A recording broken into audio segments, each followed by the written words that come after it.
UPPSC 2021 के paper में image processing का एक क्वेश्चन था जो देखने में बहुत इजी लग रहा था, लेकिन एग्जामिनर ने सिर्फ एक वर्ड बदलकर सिलेक्शन और रिजेक्शन का गेम ही चेंज कर दिया। आज इस वीडियो में हम यूपीपीएससी 2021 के ओरिजिनल क्वेश्चन को सॉल्व करेंगे। हर क्वेश्चन के साथ बताएंगे कौन सा ऑप्शन एग्जामिनर आपसे स्किप करवाना चाहता था, और हम समझेंगे हर क्वेश्चन को विद रियल लाइफ एनालॉजी और 2026 में रिपीट होने वाले ट्रैप्स को भी आइडेंटिफाई करेंगे। इसलिए इस वीडियो को स्किप मत करिए, क्योंकि आपने यहाँ ये लॉजिक नहीं सीखे तो एग्जाम हॉल में सीखने का मौका नहीं मिलेगा। पहले क्वेश्चन को देखते हैं इमेज प्रोसेसिंग के यूपीपीएससी पॉलिटेक्निक लेक्चर 2021। जिस टॉपिक से आया था उस टॉपिक का नाम है पैटर्न रिकॉग्निशन में टेम्पलेट मैचिंग। क्वेश्चन क्या कहता है? The similarity between two entities, point, curve या शेप, जब दोनों सेम टाइप के हों तो सिमिलैरिटी कैसे डिसाइड होती है? ये क्वेश्चन इमेज एनहेंसमेंट, सेगमेंटेशन या रेस्टोरेशन से नहीं है। ये क्वेश्चन सीधा आता है image compression and recognition unit से। रिकॉग्निशन का मतलब होता है ऑब्जेक्ट को पहचानना, और जब पहचान डायरेक्ट कंपैरिजन से होती है, जब एक रेफरेंस शेप को दूसरे शेप के ऊपर रखकर चेक किया जाता है। इस क्वेश्चन में सबसे डेंजरस वर्ड है सेम टाइप। पेपर सेटर ने यहीं से सिलेक्शन और एलिमिनेशन का रास्ता बना दिया था। जब एंटिटी सेम टाइप की होती है, या तो पॉइंट वर्सेस पॉइंट हो, कर्व वर्सेस कर्व, या फिर शेप वर्सेस शेप, तो मशीन को फीचर एक्सट्रैक्ट करने की जरूरत नहीं होती। सीधा टेम्पलेट उठाओ, इमेज के ऊपर स्लाइड करो और मैच स्कोर निकाल दो। अब हम लोग जो चार ऑप्शन यहाँ पर दिए गए हैं उसको रियल लाइफ एनालॉजी से समझेंगे कि इन चार ऑप्शन में कौन सा ऑप्शन करेक्ट है और कौन सा ऑप्शन करेक्ट नहीं है, उसका भी रीजन यहाँ पर समझेंगे। जिससे होगा क्या, हम चारों ऑप्शन को भी अच्छे से समझ पाएंगे ये चारों ऑप्शन का क्या मतलब है। तो पहला ऑप्शन है यहाँ पर एंटिटी मैचिंग। नाम सुनने में स्ट्रांग लगता है, लेकिन इमेज प्रोसेसिंग के कंटेक्स्ट में ये एक जनरल टर्म है, कोई स्पेसिफिक रिकॉग्निशन टेक्निक नहीं। एंटिटी मैचिंग का सिंपल मतलब होता है दो रिकॉर्ड्स या ऑब्जेक्ट सेम एंटिटी को रेफर कर रहे हैं या फिर नहीं। इसमें शेप, कर्व या पैटर्न कंपेयर नहीं होता, सिर्फ आइडेंटिटी चेक होती है। रियल लाइफ एग्जांपल समझते हैं, जैसे आधार वेरिफिकेशन। दो रिकॉर्ड्स के नाम है, डेट ऑफ बर्थ है या आईडी नंबर मैच किए जाते हैं, ये देखने के लिए कि दोनों रिकॉर्ड सेम पर्सन के हैं या फिर नहीं। जैसा आप स्क्रीन पे देख पा रहे हैं कि हम लोगों ने एंटिटी मैचिंग का एग्जांपल दिया हुआ है। यहाँ से आपको क्लैरिटी मिल जाएगी कि एंटिटी मैचिंग क्या होता है। अगर ये आगे क्वेश्चन आता है तो आपको एंटिटी मैचिंग से रिलेटेड कोई भी कंफ्यूजन नहीं रहे। तो हम लोग एंटिटी मैचिंग की बात कर रहे थे। यहाँ कोई फेस का शेप, कोई इमेज का पैटर्न, कोई विजुअल सिमिलैरिटी चेक नहीं हो रही है। बस एक सवाल होता है कि सेम एंटिटी है या फिर नहीं। इसलिए एग्जाम में आप याद रखेंगे कि एंटिटी मैचिंग का मतलब है सिर्फ आइडेंटिटी वेरीफाई करना, विजुअल सिमिलरिटी डिसाइड नहीं करता। इसी वजह से ये क्वेश्चन का करेक्ट आंसर नहीं हो सकता। अगर हम लोग बात करें एक लाइन में इसको कैसे याद करना है, तो entity matching is equal to identity check, not image similarity. अब आते हैं ऑप्शन बी पर, जो था टेम्पलेट मैचिंग। ये इमेज प्रोसेसिंग का प्रॉपर स्टैंडर्ड रिकॉग्निशन टेक्निक है। टेम्पलेट मैचिंग का मतलब होता है डायरेक्ट कंपैरिजन। एक फिक्स रेफरेंस होता है जिसे हम कहते हैं टेम्पलेट, और दूसरी तरफ होती है टारगेट इमेज। सिस्टम टेम्पलेट को टारगेट इमेज के ऊपर स्लाइड करता है और चेक करता है कितना मैच हो रहा है। सबसे इंपॉर्टेंट कीवर्ड आपको इसमें याद रखना है सेम टाइप। जब एंटिटी सेम टाइप की होती है, या तो वो फेस वर्सेस फेस हो सकता है, शेप वर्सेस शेप हो सकता है, लोगो वर्सेस लोगो हो सकता है, तब फीचर एक्सट्रैक्शन, ट्रेनिंग या प्रोबेबिलिटी की जरूरत नहीं होती। इसको एक रियल लाइफ एग्जांपल से समझते हैं। Passport photo verification. Passport office के पास एक रेफरेंस फोटो होती है। तुम्हारी लाइव फोटो को उसी रेफरेंस फोटो के साथ डायरेक्ट कंपेयर किया जाता है। फेस का शेप, आईज की पोजीशन, ओवरऑल पैटर्न मैच किया जाता है, जैसे आप स्क्रीन पे देख भी पा रहे हैं। अगर मैच हाई हो तो फोटो एक्सेप्ट होगी, अगर मैच नहीं है तो वो रिजेक्ट हो जाए। यही है टेम्पलेट मैचिंग। इसलिए एग्जाम में रूल याद रखना है, same type entity plus direct comparison is equal to template matching. इसी वजह से इस क्वेश्चन का जो करेक्ट ऑप्शन है that is b, template matching. एक लाइन में हम लोग याद करने की कोशिश करें तो template matching is equal to reference pattern versus target image. अब बाकी के भी ऑप्शन देख लेते हैं। नेक्स्ट ऑप्शन है हमारा सी, दैट इज स्ट्रक्चरल मैचिंग। अब एक ऑप्शन हमारा करेक्ट हो चुका है तो इसको भी हम लोग समझ लेते हैं कि स्ट्रक्चरल मैचिंग होता क्या है। तो स्ट्रक्चरल मैचिंग का फोकस होता है स्ट्रक्चर पे। यहाँ ऑब्जेक्ट को सीधा इमेज की तरह कंपेयर नहीं किया जाता। ऑब्जेक्ट को पहले तोड़ दिया जाता है उसके पार्ट्स में और फिर देखा जाता है ये पार्ट कैसे कनेक्टेड है। मतलब शेप या कलर इंपॉर्टेंट नहीं है, रिलेशनशिप इसमें इंपॉर्टेंट होता है। रियल लाइफ एग्जांपल से समझते हैं। दो घरों के फ्लोर के प्लान को कंपेयर कर रहे हैं। पेंट का जो कलर है वो अलग हो सकता है, टाइल्स अलग हो सकती हैं, लेकिन बेडरूम हॉल से कनेक्टेड है, हॉल किचन से कनेक्टेड है, स्टेयर की पोजीशन सेम है, तो स्ट्रक्चर सेम माना जाए। यही है स्ट्रक्चरल मैचिंग। इमेज प्रोसेसिंग में भी ऑब्जेक्ट को ग्राफ या स्ट्रक्चर की तरह रिप्रेजेंट किया जाता है और फिर पार्ट्स और उनके रिलेशन कंपेयर होते हैं। इसलिए एग्जाम पॉइंट ऑफ व्यू से आपको याद रखना है structural matching is equal two parts plus relationship. But question आपको अगर याद हो वो क्या बोल रहा था, सेम टाइप एंटिटीज और डायरेक्ट सिमिलैरिटी। यहाँ स्ट्रक्चर एनालाइज करने की कोई रिक्वायरमेंट ही नहीं है, इसलिए स्ट्रक्चरल मैचिंग इस क्वेश्चन का करेक्ट आंसर नहीं हो सकता। एग्जाम पॉइंट ऑफ व्यू से आप एक लाइन में अगर इसको याद करना चाहें तो structural matching is equal to object structure, not direct visual similarity. अब लास्ट ऑप्शन पे आते हैं जो कि है हमारा ऑप्शन डी, स्टैटिस्टिकल क्लासिफिकेशन। अब स्टैटिस्टिकल क्लासिफिकेशन का मतलब होता है decision making using data and probability. यहाँ सिस्टम पहले ट्रेनिंग डेटा से सीखता है, इमेज को डायरेक्टली मैच नहीं करता बल्कि उसके फीचर एक्सट्रैक्ट करता है, फिर प्रोबेबिलिटी के बेसिस पर डिसाइड करता है ये ऑब्जेक्ट किस क्लास में आता है। रियल लाइफ एग्जांपल समझते हैं। Email spam filter. सिस्टम हजारों ईमेल से सीखता है कौन से वर्ड स्पैम में आते हैं, कौन से नॉर्मल मेल में। जब नया ईमेल आता है सिस्टम प्रोबेबिलिटी कैलकुलेट करता है कि ये मेल जो है वो स्पैम है या फिर नॉट स्पैम। ये डायरेक्ट कंपैरिजन नहीं है, ये लर्न डिसीजन है। इसलिए याद रखेंगे हम लोग एग्जाम पॉइंट ऑफ व्यू से statistical classification is equal to training plus probability plus class. अब इस क्वेश्चन में क्या पूछा गया था अगर आपको याद हो, सिमिलरिटी बिटवीन टू एंटिटीज।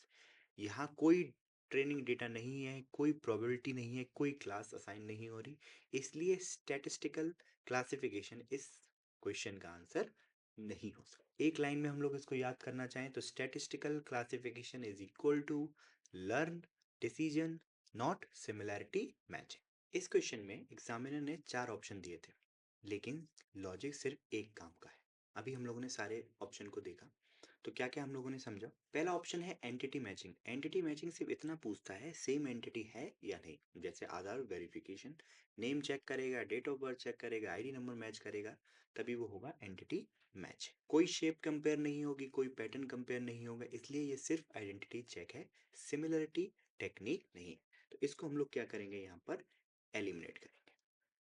दूसरा ऑप्शन था हमारा यहाँ पर टेम्पलेट मैचिंग, जो हमारा करेक्ट ऑप्शन था। Answer b is correct.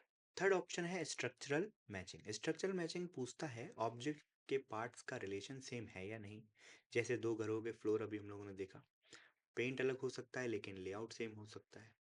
ये तब यूज होता है जब स्ट्रक्चर इंपॉर्टेंट हो, पर क्वेश्चन स्ट्रक्चर पर था ही नहीं, डायरेक्ट सिमिलरिटी पूछ रहा है, तो ये भी ऑप्शन यहाँ पर क्या होता है, एलिमिनेट होता है। स्टैटिस्टिकल क्लासिफिकेशन पूछता है प्रोबेबिलिटी के बेसिस पर ऑब्जेक्ट किस क्लास का है, जैसे email spam filter, training data, features, probability सब चाहिए, पर यहाँ ना ट्रेनिंग है ना क्लास डिसीजन, तो इस ऑप्शन को भी हम लोग यहाँ पर क्या करते हैं, एलिमिनेट करते हैं। सेकेंड क्वेश्चन है हमारा जिस टॉपिक से, वो है image formation, human visual system versus camera image. Question पूछ रहा है how does picture formation in the eye vary from image formation in a cam. ये क्वेश्चन एक सिंपल कंपैरिजन पूछ रहा है। जैसा हम जानते हैं कि ह्यूमन आई और कैमरा दोनों लेंस यूज करते हैं, लेकिन फोकस करने का तरीका अलग होता है। ह्यूमन आई में फोकल लेंथ ऑलमोस्ट फिक्स्ड होती है, आई फोकस कैसे करता है? लेंस और रेटिना के बीच का डिस्टेंस वेरी करके। सिलेरी मसल लेंस को थोड़ा मूव करते हैं जिससे इमेज रेटिना पर शार्प बनती है। कैमरा में क्या होता है? इमेजिंग प्लेन जो होता है वो फिक्स होता है। फोकस लेंस मूवमेंट या फोकल लेंथ चेंज से होता है। इसलिए बेसिक डिफरेंस यही है। आई का मतलब हुआ वेरिंग लेंस रेटिना डिस्टेंस पर है, कैमरा का मतलब हुआ फिक्स्ड इमेजिंग प्लेन। इसलिए इस क्वेश्चन का जो करेक्ट ऑप्शन होगा वो होगा A, varying distance between lens and imaging plane. Correct option होगा ए, जो कि है varying distance between lens and imaging plane. अगर इसको एक लाइन में हम लोग यहाँ पर समझने की कोशिश करें तो eye focuses by moving lens retina distance, not by changing focal length. अब इसको एक रियल लाइफ एनालॉजी से समझने की ट्राई करें। सोचो हम एक फिक्स्ड स्क्रीन टीवी के सामने बैठे हैं। स्क्रीन अपनी जगह से हिलती है तो आपका आंसर होगा नहीं। हम अपनी चेयर आगे पीछे करते हैं। जब चेयर सही पोजीशन पे आती है तो स्क्रीन क्लियर दिखने लगती है। अब आई में क्या होता है? Retina is equal to fixed screen. Retina को होगा हम लोग कहेंगे फिक्स्ड स्क्रीन। आई लेंस जो है is equal to chair. Focus जो होगा वो होगा लेंस रेटिना डिस्टेंस चेंज। अब आई फोकस करता है by changing distance, not bye focal length. अब सोचो हम एक कैमरा यूज कर रहे हैं। हम लेंस को घुमाते हैं, जूम करते हैं, इमेज क्लियर होती है बिकॉज लेंस प्रॉपर्टीज चेंज होती हैं। फाइनल कंक्लूजन क्या निकल के आया? Picture formation in the I differs from a camera because the eye focuses by varying the distance between the lens and the imaging plane, that is retina। इसलिए हम लोगों ने आंसर ए को यहाँ पर करेक्ट कर। तीसरा क्वेश्चन है आपका edge detection zero crossing method से। अब सबसे पहले क्वेश्चन को देखते हैं। Edge detection in an image via zero crossing can be done by. अब सबसे पहले इसमें समझते हैं कि जीरो क्रॉसिंग क्या होता है। Zero crossing based edge detection का एग्जैक्ट मतलब है इमेज में जब इंटेंसिटी स्मूथ होती है तो कोई भी एज नहीं होता। एज तब बनता है जब इंटेंसिटी अचानक चेंज करती है। इस चेंज को मैथमेटिकली पकड़ने के लिए हम डेरिवेटिव यूज करते हैं। फर्स्ट डेरिवेटिव बताता है इंटेंसिटी कितनी फास्ट चेंज हो रही है, लेकिन सेकंड डेरिवेटिव बताता है चेंज का टर्निंग पॉइंट कहां पर है।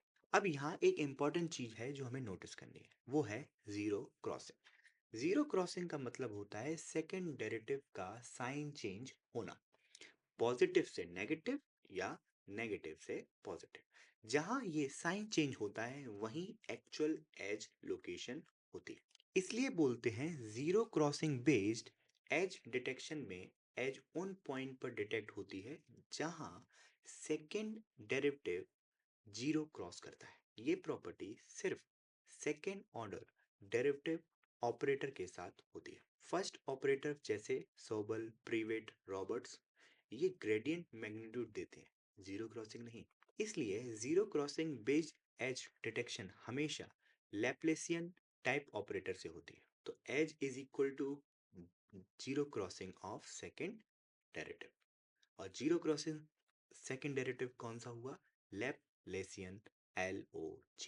अब इसको एक रियल लाइफ एग्जांपल से समझते हैं। जैसे आप स्क्रीन पे देख रहे हो, हम एक स्मूथ रोड पर बाइक चला रहे हैं। जब रोड स्मूथ है तो कोई एज आएगा? तो आपका आंसर होगा नहीं। जब अचानक स्पीड ब्रेकर आता है तो आपको एक एज वहां पर मिलेगा। अब इसको डेरिवेटिव से रिलेट करो। फर्स्ट डेरिवेटिव क्या होगा? वो बताता है रोड ऊपर जा रही है या फिर नीचे, लेकिन ये एग्जैक्ट स्पीड ब्रेकर की लोकेशन को नहीं बताता। वहीं सेकंड डेरिवेटिव क्या करेगा? जो बताएगा कि रोड का कर्व किस जगह, किस डायरेक्शन में चेंज करता है। तो जीरो क्रॉसिंग का मतलब हम लोग स्पीड ब्रेकर के एग्जांपल से समझें तो स्पीड ब्रेकर के टॉप पॉइंट पर पहले रोड ऊपर जा रही थी तो पॉजिटिव कर्वेचर, फिर नीचे जाने लगती है तो नेगेटिव कर्वेचर। यहीं पर कर्वेचर का साइन चेंज होता है, पॉजिटिव से नेगेटिव। इस पॉइंट को कहते हैं जीरो क्रॉसिंग। अगर हम इमेज प्रोसेसिंग से लिंक करें तो रोड हाइट को हम लोग कहेंगे इमेज इंटेंसिटी, स्पीड ब्रेकर को यहाँ पर कहा जाएगा एज, स्पीड ब्रेकर को कहा जाएगा edge. Top point of breaker is equal to zero crossing. Zero crossing मिलता है सेकेंड डेरिवेटिव में। ध्यान से सुनो, यूपीपीएससी पॉलिटेक्निक लेक्चर 2021 में इमेज प्रोसेसिंग से आया हुआ क्वेश्चन डेरिवेटिव, इमेज डेरिवेटिव का एक रूल याद दिलाता है। अगर ये रूल मिस हो गया तो ये क्वेश्चन गलत हो जाएगा। और ये रूल यूपीपीएससी पॉलिटेक्निक, गेट और डिप्लोमा एग्जाम में बार बार रिपीट हुआ। क्वेश्चन सिंपल लगता है लेकिन गलती यही होती है। क्वेश्चन क्या कह रहा है? First derivative approximation says that values of constant intensity must be, चार ऑप्शन है। पहला ऑप्शन है 1, बी है 0, सी पॉजिटिव, डी नेगेटिव। अब बिना सोचे जवाब मत देना। सबसे पहले एक लाइन याद रखो, first derivative measure rate of change of intensity. अब मैं आपसे पूछता हूं, अगर इमेज का इंटेंसिटी कांस्टेंट है, मतलब हर पिक्सल का वैल्यू सेम है, तो आप बताओ चेंज हो रहा है या नहीं? आंसर बिल्कुल नहीं। मैथमेटिकली देखो, derivative is equal to rate of change, change नहीं है, rate of change is equal to 0 है यहाँ पर। इसलिए रूल लिख के याद रखो, if intensity is constant then the first derivative becomes 0। बस इसी एक लाइन पे पूरा क्वेश्चन खत्म। इसलिए करेक्ट ऑप्शन होगा आंसर बी, दैट इज 0। बहुत सारे स्टूडेंट पॉजिटिव या 1 मार्क करते थे क्योंकि उनको लगता है डेरिवेटिव कुछ ना कुछ तो होगा, लेकिन एग्जाम में लॉजिक चलता है, फीलिंग नहीं। अगर मैं आपसे कहूँ एक लाइन में आप इसको याद रखेंगे तो क्या होगा? कांस्टेंट इंटेंसिटी मतलब no change, first derivative is equal to 0। अगर ये लाइन याद है तो ये क्वेश्चन फ्री के नंबर देगा। इमेज प्रोसेसिंग में क्वेश्चन सिलेबस से नहीं, कॉन्सेप्ट क्लियरिटी से सॉल्व होता है।